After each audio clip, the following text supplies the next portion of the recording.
Hello students, स्वागत है आप सभी का हमारे इस नए वीडियो में। दोस्तों, इस वीडियो में हम लोग क्लास 10th मैथमेटिक्स में प्रश्नावली 4.3 को ही कंटिन्यू करेंगे। पिछले वीडियो में हम लोगों ने प्रश्नावली 4.3 में के कुछ महत्वपूर्ण प्रश्नों को हल किया था। वहाँ पर हमने द्विघात समीकरण को श्रीधराचार्य विधि अर्थात द्विघाती सूत्र से हल किया था। और यहाँ पर हम क्या करेंगे कि हम पहले द्विघात समीकरण को सेट करना सीखेंगे और उसके बाद उन समीकरणों को हम श्रीधराचार्य विधि या गुणनखंड विधि से हल करेंगे। तो आप इसमें जैसे परीक्षा में कोई विशेष बाउंडेशन नहीं देता है कि आप इबारती प्रश्नों को श्रीधराचार्य विधि से हल कीजिए या गुणनखंड विधि से हल कीजिए। जो इबारती प्रश्न होते हैं अर्थात जो इबारती प्रश्न होते हैं जिनको हम द्विघात समीकरण के रूप में पहले चेंज करते हैं और उसके बाद उनको किसी भी तरीके से हल कर सकते हैं, तो तरीका आपके ऊपर डिपेंड करता है कि आप किस तरीके से उसको हल करते हैं। फिलहाल इस वीडियो में हम लोग आज सीखेंगे कि जो इबारती प्रश्न होते हैं, मतलब कि जो हिंदी लैंग्वेज में लिखे गए प्रश्न होते हैं, उनसे द्विघात समीकरण सेट कैसे करते हैं। और इस वीडियो में हम लोग एनसीईआरटी का जो क्वेश्चन है उसके साथ साथ बोर्ड परीक्षा में पूछे गए प्रश्नों को भी यहाँ पर हम लोग हल करेंगे। तो यहाँ पर इस वीडियो में मूल चीज़ हम लोग क्या सीखने वाले हैं कि द्विघात इक्वेशन को सेट कैसे करते हैं। तो आइए शुरू करते हैं। प्रश्नावली 4.3 का ही एक चौथा क्वेश्चन है। तो प्रश्नावली 4.3 का जो चौथा प्रश्न है वो देखिए एनसीईआरटी के तो बुक में है ही, साथ ही साथ वो यूपी बोर्ड परीक्षा में 2014 में पूछा जा चुका है। तो हम इसको सॉल्व करते हैं। प्रश्न हमारा है कि 3 वर्ष पूर्व रहमान की आयु वर्षों में, 3 वर्ष पूर्व रहमान की आयु वर्षों में, यहाँ पर जो आयु है वो वर्ष में दिया जा रहा है। तो रहमान की आयु वर्षों में का व्युत्क्रम और अब से 5 वर्ष पश्चात आयु के व्युत्क्रम का योग 1/3 है, उसकी वर्तमान आयु ज्ञात करनी है। यहाँ पर रहमान की हमको वर्तमान आयु ज्ञात करनी है। कंडीशन क्या दे रहा है कि 3 वर्ष पूर्व उसका जो आयु था उसका व्युत्क्रम अर्थात 1 जो आयु है वह, और अब से 5 वर्ष बाद, 5 वर्ष बाद का मतलब कि उसमें 5 जोड़ देंगे और उसका व्युत्क्रम मतलब कि 1 जो 5 वर्ष बाद आयु होगी वह। इन दोनों का योगफल कितना हो रहा है 1/3। तो आइए हम इसको द्विघात समीकरण में इसको हम बदलने का प्रयास करते हैं। देखिए, इसकी वर्तमान आयु पूछ रहा है तो हम लोग क्या करेंगे कि रहमान का वर्तमान आयु x मान लेंगे। हम लोग मानेंगे कि रहमान की वर्तमान आयु क्या है, x है। यहाँ पर लिखा जाएगा कि माना रहमान की वर्तमान आयु, रहमान की वर्तमान आयु बराबर x, और ये x किस में है, वर्ष में है, प्रश्न में दिया जा रहा है। तो हम यह मान लेते हैं कि रहमान की वर्तमान आयु कितना है, x है। अब प्रश्न में कह रहा है कि 3 वर्ष पूर्व रहमान की आयु का व्युत्क्रम। तो पहले हम 3 वर्ष पूर्व रहमान का आयु निकालते हैं। देखिए यहाँ पर लिखेंगे 3 वर्ष पूर्व रहमान की आयु, 3 वर्ष पूर्व रहमान की आयु। देखिए, इस तरह का प्रश्न हम अपने पिछले वीडियो में बताए थे जब हम लोग 2 चरों वाले रैखिक समीकरण पढ़ रहे थे। तो वहाँ पर हमने इस तरह के क्वेश्चन का डिस्कस किया था, लेकिन वहाँ पर 2 चीज़ें थी, x और y 2 चीज़ें आती थी। यहाँ पर y नहीं आएगा, केवल x आएगा। फिर भी एक प्रश्न हमने बताया था कि अगर किसी का वर्तमान आयु ज्ञात हो, उस वर्तमान आयु से पूर्व की आयु ज्ञात करनी होती है, तो जितना वर्ष पहले की आयु ज्ञात करनी होती है उतना उसमें से घटा देते हैं।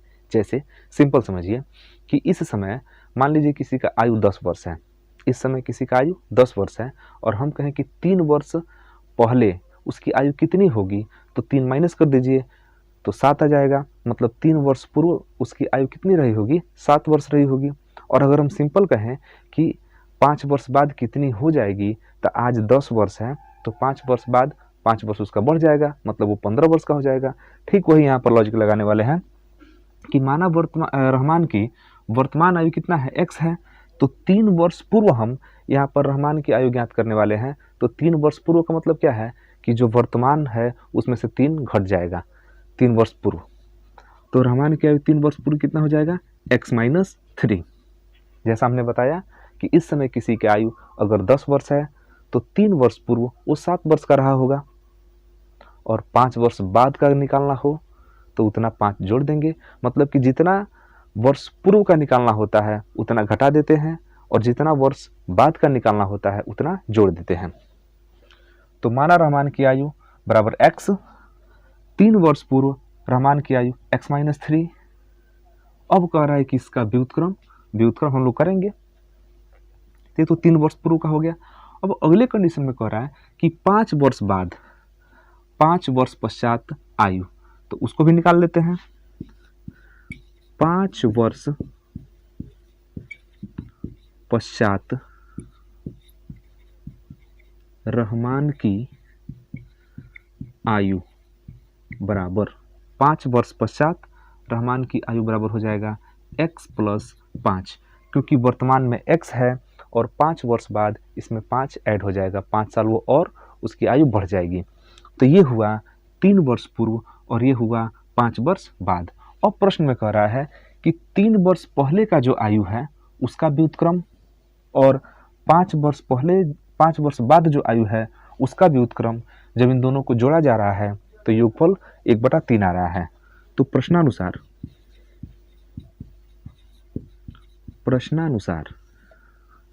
अब व्युत्क्रम को समझते हैं कि 3 वर्ष पूर्व देखिए रहमान की आयु तो हमने निकाल दिया, लेकिन इसका व्युत्क्रम क्या होगा, तो हमने बताया है कि जो भी आयु होता है उसको 1 लिख देते हैं, 1 वो आयु, वही हो गया क्या, व्युत्क्रम। मतलब कि 3 वर्ष पूर्व रहमान की आयु का व्युत्क्रम मतलब 1/x माइनस 3, और 5 वर्ष बाद आयु का व्युत्क्रम मतलब कि 1/x प्लस 5, इसी को बोलते हैं व्युत्क्रम। जिसका भी व्युत्क्रम निकालना होता है उसको 1 के नीचे लिख देते हैं बटा करके, हो गया।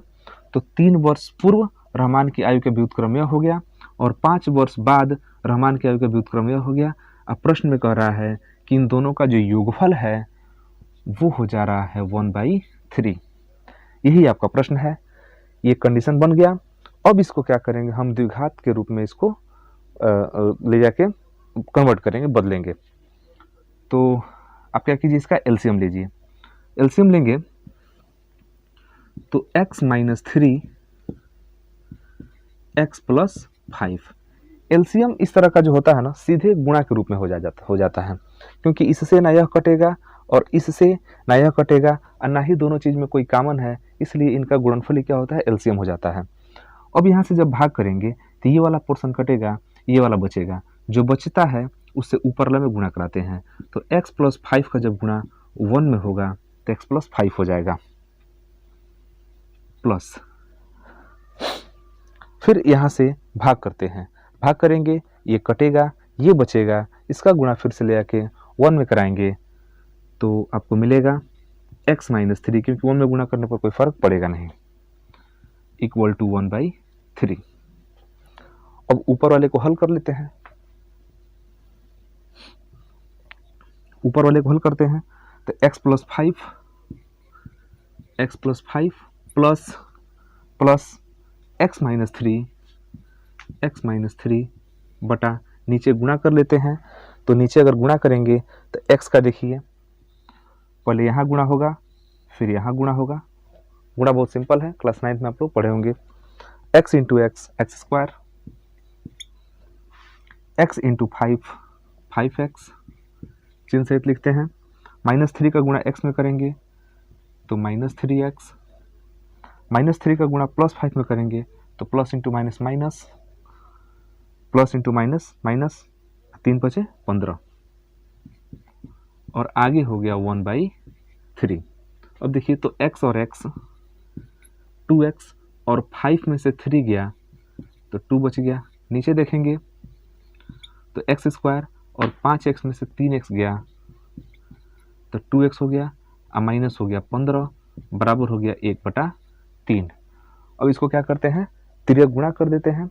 तिर्यक गुणा कर देंगे तो क्या हो जाएगा, ये द्विघात समीकरण के रूप में चेंज हो जाएगा। तो इसको उठा के यहाँ पर गुणा कर देते हैं तिर्यक। तो तिर्यक ले आके 1 में गुणा करेंगे तो कोई फर्क पड़ेगा नहीं, इसका सीधे 1 में गुणा होगा, कोई फर्क नहीं पड़ेगा। x square plus 2x minus 15 बराबर ये गुणा सीधे तिरछा गुणा हो गया, और इसका गुणा हो जाएगा 3 का यहाँ पर, तो 3 का जब गुणा करेंगे 2x प्लस 2 में, 1 का गुणा हुआ कोई फर्क नहीं पड़ा, 3 का गुणा यहाँ पर हो जाएगा, तो अगले लाइन में हो जाएगा x square plus 2x minus 15 बराबर 3 दूना 6x और 3 दूना 6 हो जाएगा। दोनों पद को इधर बुला लेते हैं, तो x square plus 2x minus 15 minus हो जाएगा 6x माइनस 6 बराबर 0। ये हो गया। एक्स स्क्वायर इसमें कहीं नहीं है, एक्स स्क्वायर वैसे लिखा जाएगा।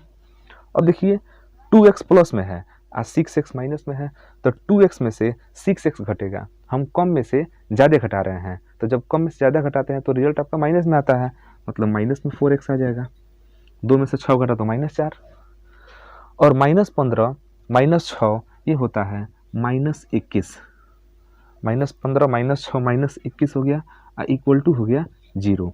ये बन गया आपका द्विघात समीकरण। तो हम यही चीज़ यहाँ पर सीखने वाले हैं कि पहले हम जो इबारती प्रश्न दिए जाएंगे उनको हम द्विघात के रूप में चेंज करेंगे, और चेंज करने के बाद उसको हल करेंगे। हल करने का तरीका कुछ भी हो सकता है, आप चाहें तो श्रीधराचार्य विधि लगा सकते हैं या आप गुणनखंड विधि लगा सकते हैं, लेकिन अगर यहाँ पर गुणनखंड विधि फेल करता है तो उस कंडीशन में आपको श्रीधराचार्य विधि लगाना ही पड़ेगा। तो हम लोग सीधे लगाते हैं श्रीधराचार्य विधि, क्योंकि आप एग्जाम में जब बैठेंगे तो रिस्क क्यों लिया जाए। अगर मान लीजिए गुणनखंड फेल करता है तो फिर आपको आना पड़ेगा श्रीधराचार्य पर, तो सीधे सीधे यहाँ से हम क्या करते हैं, श्रीधराचार्य विधि को अप्लाई कर देते हैं। तो आप इसका स्क्रीनशॉट ले लीजिए एक बार, ताकि इसको मिटाएं हम। लेकिन एक चीज़ ध्यान रखिएगा कि जो x की वैल्यू आएगी वो रहमान की वर्तमान आयु आएगा, क्योंकि x को हम क्या माने हैं, रहमान की वर्तमान आयु। ये जो क्वेश्चन है बहुत इंपॉर्टेंट है, 2014 में पूछा जा चुका है। चलिए आप स्क्रीनशॉट ले लीजिए ताकि हम इसको मिटाएं। तो हम थोड़ा सा इधर वाला मिटाएंगे, हो जाएगा इतना में। चलिए, तो ये हमारा द्विघात समीकरण हुआ। अब यहाँ पर आप जानते हैं कि जो श्रीधराचार्य विधि है, यहाँ लिख सकते हैं श्रीधराचार्य विधि से, श्रीधराचार्य विधि से फार्मूला क्या होता है, x इक्वल टू होता है -b प्लस माइनस रूट में b स्क्वायर माइनस 4ac बटा 2a। अब यहाँ पर देखते हैं कि a क्या है, b क्या है और c क्या है। तो हम यहीं से जब तुलना कराते हैं, किससे, ax square plus bx plus c equal to 0 से, तो जो x स्क्वायर के साथ होता है वो a होता है। यहाँ x स्क्वायर के साथ क्या है, 1 है, तो हम कह सकते हैं कि a इक्वल टू 1 है। जो x के साथ होता है वो b होता है, यहाँ x के साथ -4 है, मतलब कि b का मान हो गया -4। जो बाकी बच जाता है इधर लास्ट में वो c होता है बिना x वाला। यहाँ पर बिना x वाला कौन है, -21 है, तो c का मान हो गया -21। ठीक, तो a b c का मान निकल गया। आप यहाँ पर मान रख सकते हैं, तो x equal to -b, b के आगे माइनस है और b खुद ही माइनस में है, -4, ओके, प्लस माइनस रूट में b स्क्वायर। ध्यान दीजिएगा b आपका -4 है, जब इसका स्क्वायर करेंगे तो -4 का स्क्वायर, माइनस का स्क्वायर करेंगे प्लस, -4 और उसका स्क्वायर लिख देते हैं एक बार, फिर से -4 फार्मूले में होता है। फिर a का मान है 1, a का मान है 1, और इंटू c का मान है -21, c का मान है -21 बटा 2a, 2 इंटू a का मान कितना है, 1 है। अब x इक्वल टू माइनस गुणे माइनस +4, तो प्लस कुछ खास ज़रूरत नहीं आगे लिखने के लिए, +4, फिर प्लस माइनस हो जाएगा। इधर देखिए, तो माइनस का स्क्वायर होता है प्लस, क्योंकि माइनस गुणे माइनस क्या होता है, प्लस, 4 का स्क्वायर करेंगे तो 4 गुणे 4, 4 चौके 16, माइनस गुणे माइनस प्लस हो जाएगा। और ध्यान दीजिएगा 4 एक 4, और जब 4 का गुणा करेंगे 21 में, तो 21 चौको होता है 84, 21 चौको 84। बटा 2 एकम 2। x equal to 4 plus minus root में 84 प्लस 16 देखेंगे तो 84 या प्लस 16 हो जाता है 100 बटे 2। ये हो गया। चलिए यहां देखते हैं, यहां देखते हैं x equal to 4 plus minus, आप जब 100 का वर्गमूल निकालेंगे ना तो 100 का वर्गमूल होता है 10 गुणे 10, मतलब कि जब यहाँ पर जैसे यहाँ पर देखिए रूट में 100 है तो इसका मतलब होता है 10 गुणे 10, और रूट में जिस चीज़ का जोड़ा बन जाता है ना उसको बाहर निकाल लेते हैं तो आराम से यहाँ पर कितना हो जाएगा 10। तो 100 का वर्गमूल कितना हो गया 10, हम यहाँ 10 लिख देते हैं बटे 2। ये तो आपका उत्तर हो गया, लेकिन ये अभी पूर्णतः उत्तर नहीं हुआ, क्योंकि एक बार आप जो है यहाँ पर प्लस लेंगे और एक बार क्या लेंगे माइनस लेंगे। तो जब यहाँ पर प्लस लेंगे तो यहाँ पर लिख देंगे पॉजिटिव लेने पर, तो पॉजिटिव लेंगे तो x equal to 4 plus 10 by 2, 4 plus 10 by 2 तो 10 और 4 14, और 14 बटा 2 होता है 7। तो x का एक मान आ गया 7। अगर आप निगेटिव लेंगे,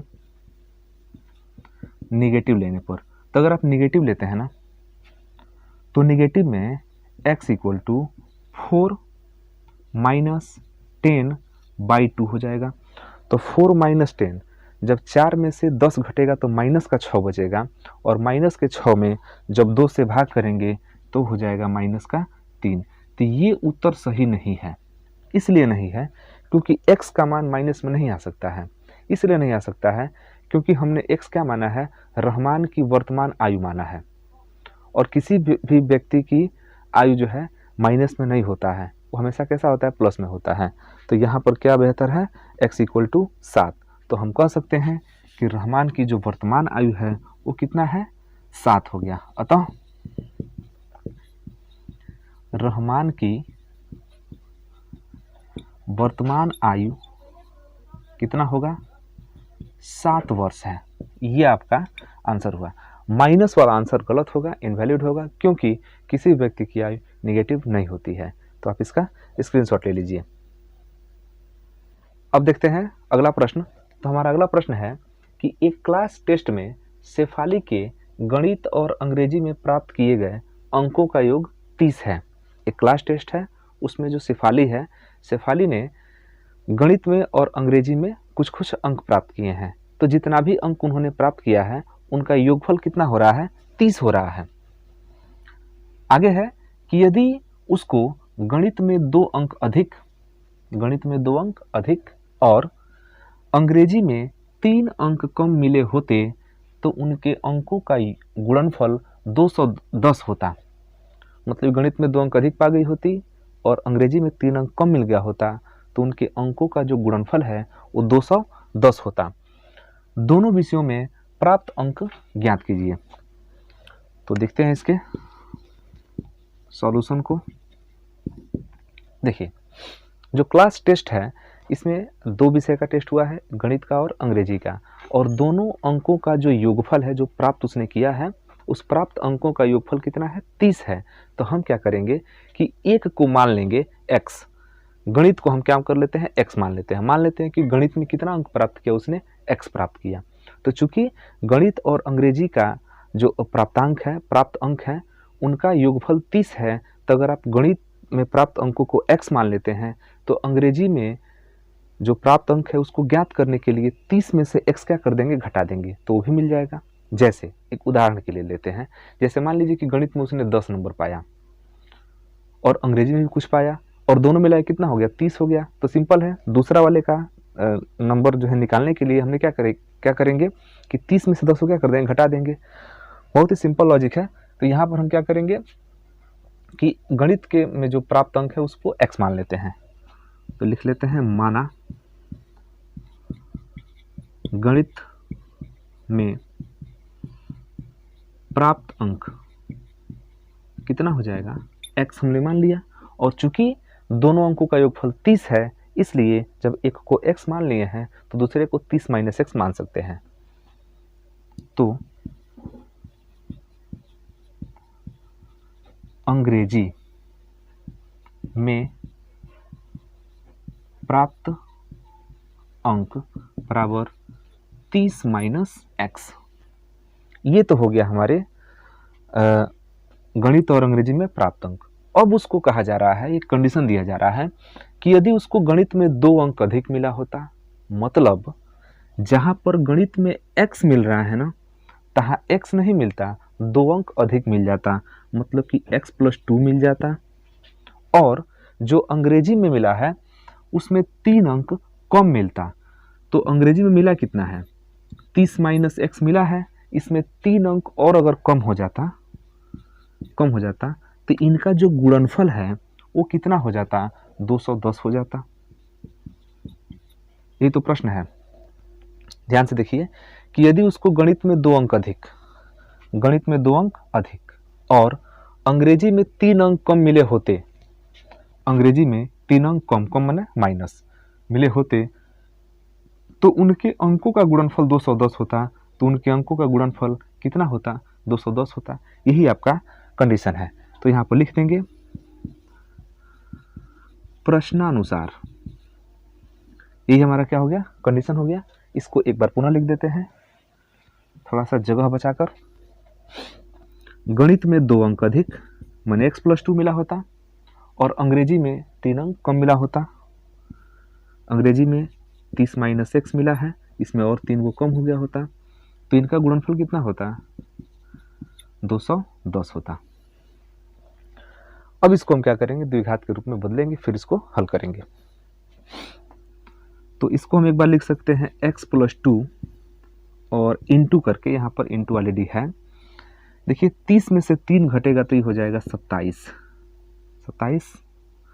और माइनस एक्स इधर हो गया 210।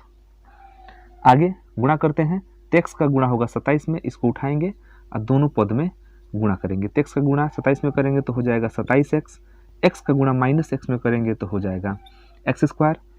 2 का गुणा 27 में करेंगे तो 27 दूना कितना होता है, 54 होता है, ठीक।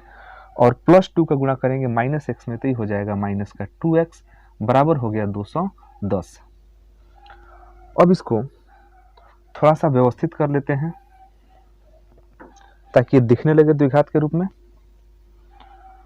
तो 27x में से अगर हम 2x घटा देते हैं तो ये हो जाएगा 25x, ये हो गया।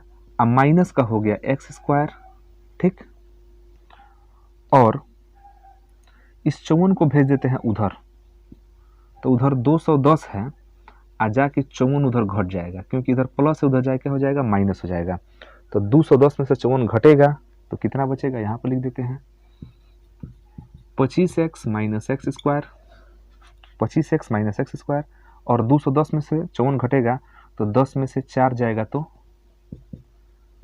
6 बचेगा, 10 में से 4 गया तो 6, यहाँ बचा 0, फिर हासिल जाएगा 10 होगा, 10 में से 5 गया तो 5 और यहाँ बच गया 1, ये बचा 156, मतलब 54 घटा देंगे बच जाएगा 156।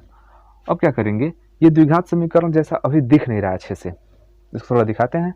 तो माइनस के x² को भेज देते हैं उधर, x² हो गया, 25x को उधर भेजते हैं, माइनस का 25x हो गया, और ये भाई साहब यहीं पर हैं अभी 156, इधर क्या बच गया 0, मतलब अब हम लोग का द्विघात समीकरण सेट हो गया। x² minus 25x plus 156 equal to 0, ठीक। ये हमारा द्विघात समीकरण हो गया। अब हमको क्या करना है, वही सिंपल सा श्रीधराचार्य विधि लगा देना है। तो श्रीधराचार्य विधि लगाएंगे तो उससे पहले हमको यहाँ पर ABC का मान निकालना होगा। तो जैसा कि आप जानते हैं कि जो x² के साथ होता है वो a होता है, तो अब हम इसको कई बार रिपीट कर चुके हैं, अब हम सीधे यहाँ से ABC का मान लिखेंगे। तो जो x² के साथ होता है वो a होता है, मतलब a = 1, b = x के साथ जो होता है वो b होता है, तो b = -25 और c = 156। अब आप इसका श्रीधराचार्य विधि लगाइए, यहाँ पर लिखेंगे श्रीधराचार्य विधि। x equal to minus B plus minus B square minus 4ac बटा 2a। और हम यहाँ पर क्या करेंगे कि a, b और c का मान यहाँ पर रखेंगे। तो a, b और c का मान जब रखेंगे तो ये होगा b का मान, देखिए खुद ही माइनस में है तो एक माइनस यहाँ पर होता है और खुद इसके साथ माइनस है, प्लस माइनस b स्क्वायर मतलब माइनस 25 का स्क्वायर माइनस 4ac, तो 4, a का मान 1 और c का मान 156 अब पूरा का बटा 2a, तो 2 इंटू a मतलब 1। यहाँ पर इसको हम हल करने का प्रयास करते हैं और आगे तो आप यहाँ देखेंगे x इक्वल टू माइनस अगुणे माइनस प्लस, तो हो जाएगा प्लस का 25। अब प्लस माइनस रूट में देखते हैं कितना हो रहा है। तो 25 का जब आप स्क्वायर करेंगे तो 25 और गुणे 25 होता है, तो 25 का स्क्वायर होता है 625, 25 गुणे 25 625 और माइनस का स्क्वायर प्लस, तो ये हो गया 625 माइनस 4 का गुणा करेंगे 156 में, तो गुणा कीजिए 4 छक्के 24 हासिल हो गया 2, 4 पचे 20, 20 2 22 और 4 एकम 4 और 4 2 6, तो आ गया 625 और माइनस 624 और बटा 2 एकम 2, तो x equal to 25 plus minus root में 1 हो गया। 625 में से 624 घटेगा तो कितना बचेगा 1, और 1 का वर्गमूल कितना होता है 1 होता है, तो x equal to 25 plus minus 1 बटे 2। अब ध्यान दीजिए यहाँ पर वही वाला बात होगा, एक बार पॉजिटिव लेंगे और एक बार निगेटिव। तो पॉजिटिव लेने पर x इक्वल टू पॉजिटिव लेंगे तो 25 अब प्लस 1 होगा, तब 25 प्लस 1 कितना हो जाएगा 26 बटा 2 मतलब 13। और अगर आप निगेटिव लेते हैं तो x इक्वल टू हो जाएगा 25 माइनस 1 बाई 2, तो 25 माइनस 1 होता है 24 और 24 बटा 2 हो जाएगा कितना 12। तो x के दो मान आ गए 12 और 13। x के दो मान आ गए कितने 12 और 13। तो अगर आप गणित में जो हमने माना है x का मान अगर आप 12 लेते हैं, x का मान कितना लेते हैं 12, तो अंग्रेजी में प्राप्त अंक हो जाएंगे 30 माइनस 12। अगर आप 13 लेते हैं तो अंग्रेजी में प्राप्त अंक हो जाएंगे 30 माइनस 13। तो प्रश्नों को एक बार यहाँ पर मिटा के इसके उत्तर को हम लिख रहे हैं, ध्यान से देखिएगा। यहाँ पर ये बहुत अच्छा क्वेश्चन है, 2020 में पूछा गया प्रश्न है बोर्ड परीक्षा में। तो यहाँ पर हम खास तौर से उन्हीं प्रश्नों को रख रहे हैं जो कि बोर्ड परीक्षा में पूछे गए हैं, ताकि आपकी तैयारी बेहतर हो सके। चलिए, तो हम यहाँ पर दो तरह से उत्तर लिखेंगे। ये उत्तर यहाँ पर दो तरीके से लिखाएगा। कैसे लिखेंगे? अतः गणित में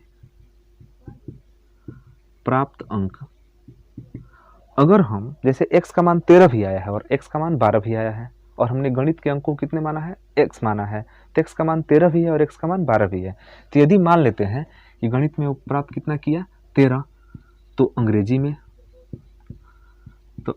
में प्राप्त अंक 30 माइनस 13 बराबर 17। तो गणित में 13 और अंग्रेजी में 17। लेकिन यदि हम यह माने कि गणित में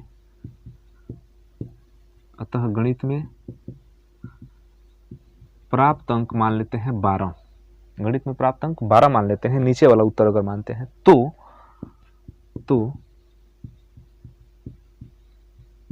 अंग्रेजी में प्राप्त अंक हो जाएगा 30 माइनस 12 बराबर 18। तो ये दोनों उत्तर क्या होंगे, सही होंगे। अगर आप 13 मानते हैं तो 13 17 और 12 मानते हैं तो 12 18। तो दोनों के दोनों उत्तर क्या होंगे, सही होंगे। ये उत्तर में दिया भी है, तो आप इसका स्क्रीनशॉट ले लीजिए। बहुत ही महत्वपूर्ण क्वेश्चन है। हमारा अगला प्रश्न है कि एक रेलगाड़ी एक समान चाल से 360 किलोमीटर की दूरी तय करती है। एक रेलगाड़ी एक समान चाल से 360 किलोमीटर की दूरी तय करती है। कोई चाल होगा उसका। यदि यह चाल 5 किलोमीटर प्रति घंटा अधिक होती, माने जिस चाल से वो यात्रा कर रहा था उस चाल से अगर चाल 5 किलोमीटर प्रति घंटा और अधिक होता तो उसी यात्रा में 1 घंटा कम समय लेती। मतलब जो कुल यात्रा हुआ है उसमें 1 घंटा कम समय लगता। रेलगाड़ी की चाल ज्ञात कीजिए। ये जो क्वेश्चन है यूपी बोर्ड 2017 और 2020 में पूछा गया है और एनसीईआरटी का जो बुक है उसमें ये 6वां नंबर का प्रश्न है, प्रश्नावली 4.3 में। तो हम इसको सॉल्व करते हैं। रेलगाड़ी जो है एक समान चाल से 360 किलोमीटर की दूरी तय करती है। चाल कितना है नहीं पता है, तो हम यहाँ पर मान लेते हैं कि रेलगाड़ी की चाल x किलोमीटर प्रति घंटा है। यहाँ पर हम मानते हैं कि रेलगाड़ी की चाल x किलोमीटर प्रति घंटा है। तो लिखेंगे माना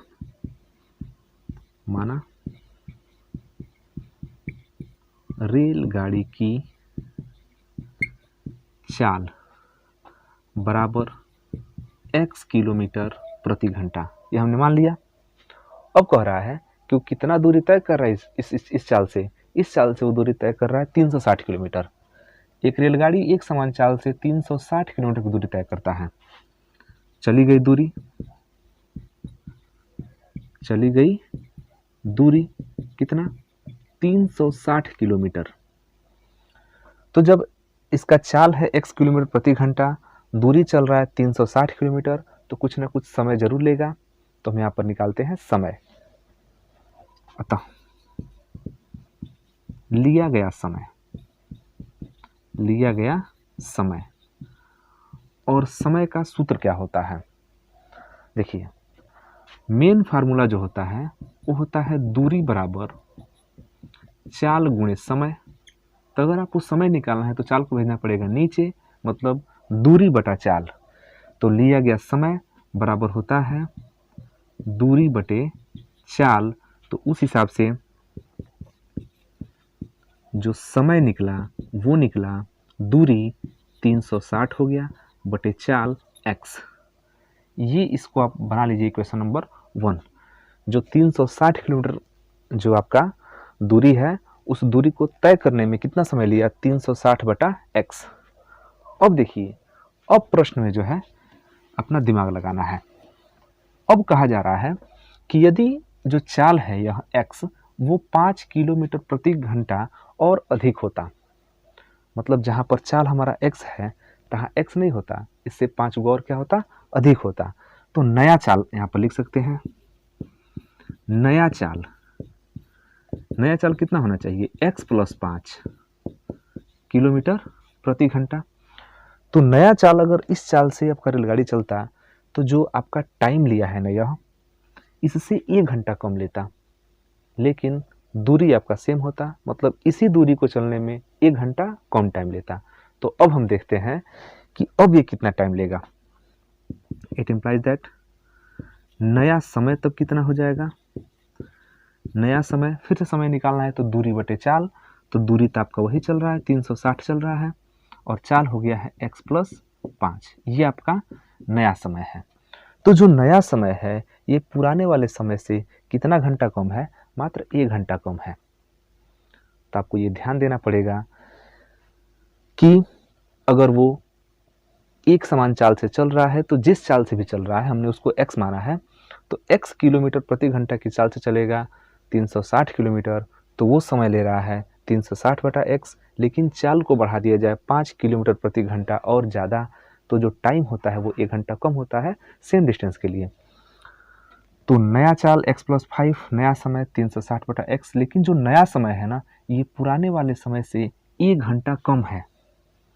इसका सीधा मतलब यही है, यह 1 कम है, इसका सीधा मतलब यह है कि इसमें से इसको घटा देंगे तो रिजल्ट आपका 1 आएगा। 1 घंटा कम है, ध्यान दीजिएगा। जैसे हम कहें कहीं पर 5 घंटा लग रहा है, कहीं पर 4 घंटा लग रहा है, तो यह 4 वाला इस 5 से 1 कम है। ये कैसे पता चलेगा? हम 5 में से 4 घटा देंगे, 1 आ जाएगा, तो पता चल जाएगा कितना कम है, 1 कम है। तो अधिक वाला में से कम वाला क्या करेंगे? यहाँ पर घटाएंगे। अब प्रश्नानुसार यहाँ पर कहा जाएगा, प्रश्नानुसार इस चाल से यह 1 घंटा कम है, मतलब कि 360 बटा x माइनस 360 बटा x plus 5 equal to 1।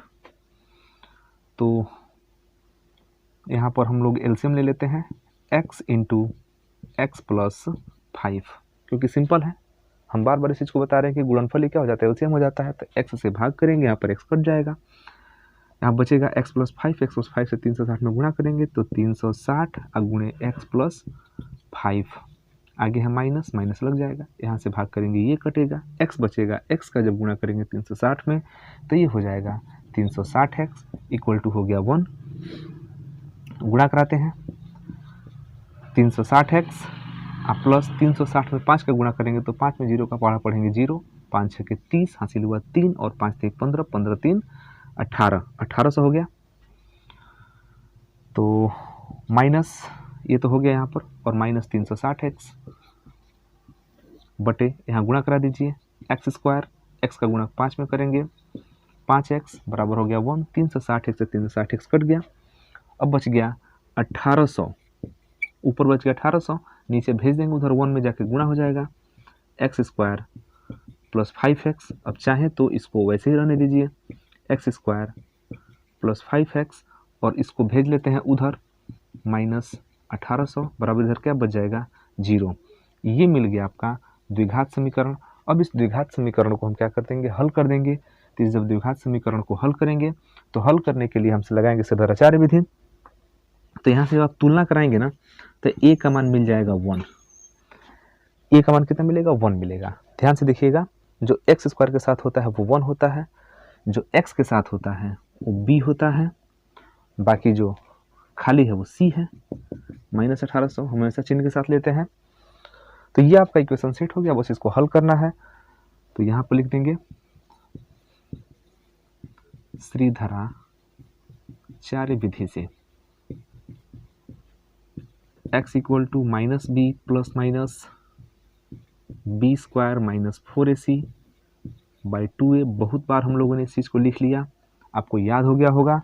Minus B के बदले में 5 है तो ये माइनस 5 हो गया, फिर प्लस माइनस बी स्क्वायर मतलब 5 का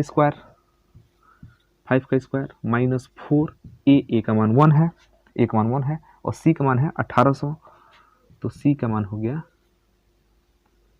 1800,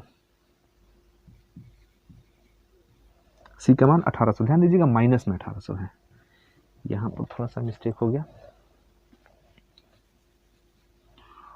4 इंटू 1 इंटू माइनस में 1800। थोड़ा देख लेते हैं कि फ्रेम से बाहर तो नहीं जा रहा है, ये फ्रेम से बाहर नहीं जा रहा है, ठीक है। तो माइनस 5 प्लस माइनस, अब यहाँ पर नीचे 2 इंटू ए, तो ए का मान कितना है? 1 है, ए का मान हमने 1 लिख दिया। देखिए मेन चीज़ यहाँ तक है, यहाँ तक आप कर लेंगे तो फिर आप पिछले एक्सरसाइज में जो हम लोग पढ़े हैं, मतलब जो पिछला वीडियो था उसमें सिर्फ ABC का मान रखना है, अब यहाँ से हल कर देना है। तो x equal to minus 5 plus minus root में हो गया 5 का स्क्वायर 25, माइनस गुणे माइनस हो गया प्लस, और 18 चौके कितना होता है? 18 दूना 36, 18 3 54, 18 चौको 72, ये हो जाएगा 7200 और बटा 2, 2 एकम 2, ये 2 हो गया। अब x equal to minus 5 plus minus, ये हो जाएगा 7200 का जब 25 में जोड़ेंगे 7200 को, हो जाएगा 7225 बटे 2। तो यहाँ पर जो 7225 है, 7225 का वर्गमूल निकालने पर हमको प्राप्त हो रहा है 85। तो यहाँ से जो 7225 है, x इक्वल टू आपके सामने जो -5 है, यहाँ पर -5 प्लस माइनस, और देखिए जो 7225 है, आप उसका जब वर्गमूल निकालेंगे तो आ जाएगा 85, 85 नीचे बटा हो गया 2। अब देखिए यहाँ पर दो चीज़ें हैं, एक बार प्लस ले लेंगे और एक बार माइनस ले लेंगे, तो लिखेंगे पॉजिटिव लेने पर x इक्वल टू -5 प्लस 85/2। और आप जानते हैं कि एक माइनस रहेगा एक प्लस रहेगा, तो हमेशा क्या करेंगे, घटाएंगे, और 85 में से 5 घटाएंगे तो बचेगा 80, यहाँ से घटा लेंगे तो 80/2, x का माना गया 40, मतलब 40 किलोमीटर प्रति घंटा। एक स्पीड ये हो गया x का मान। अब लेंगे निगेटिव, तो निगेटिव लेने पर देखते हैं, निगेटिव लेंगे तो x equal to -5 plus minus 85/2। तो आप जानते हैं कि -5 और -85 दोनों माइनस में होता है, तो क्या कर लेते हैं, जोड़ लेते हैं। तो 85 5 माइनस का 90/2, x इक्वल टू आ गया -45 किलोमीटर प्रति घंटा। ये जो आंसर है ये गलत है, ये सही नहीं हो सकता है, क्योंकि जो चाल है वो माइनस में नहीं आता है, चाल नेगेटिव नहीं होता है। तो हम लोग का यही उत्तर सही है, 40 किलोमीटर प्रति घंटा। आप इसका स्क्रीनशॉट ले लीजिए। तो दोस्तों, ये आपको कैसा लगा, आपको प्रश्न कितना समझ में आया, ये हमें कमेंट बॉक्स में ज़रूर लिखिएगा। और यदि आप हमारे चैनल पर नए हैं तो चैनल को सब्सक्राइब कर लीजिए। वीडियो अच्छा लगा हो तो उसे लाइक और शेयर जरूर कीजिएगा। यहाँ पर हम आपके लिए 2 प्रश्न दे रहे हैं। 2 प्रश्न में यहाँ पर एक यूपी बोर्ड 2019 में पूछा गया प्रश्न है, जो कि एनसीईआरटी का भी क्वेश्चन है, और साथ ही साथ यहाँ पर यूपी बोर्ड 2020 का भी एक पूछा गया प्रश्न है। आप इसका स्क्रीनशॉट ले लीजिए और इसको आप सेल्फ करने का प्रयास कीजिएगा। तो इस तरह से हमारा प्रश्नावली 4.3 खत्म हो जाता है, और अगले वीडियो में हम प्रश्नावली 4.4 में और बहुत सारे महत्वपूर्ण प्रश्नों को देखेंगे जो कि बोर्ड एग्जाम में पूछे गए हैं। तो फिर मिलते हैं अगले वीडियो में। धन्यवाद। जय हिंद।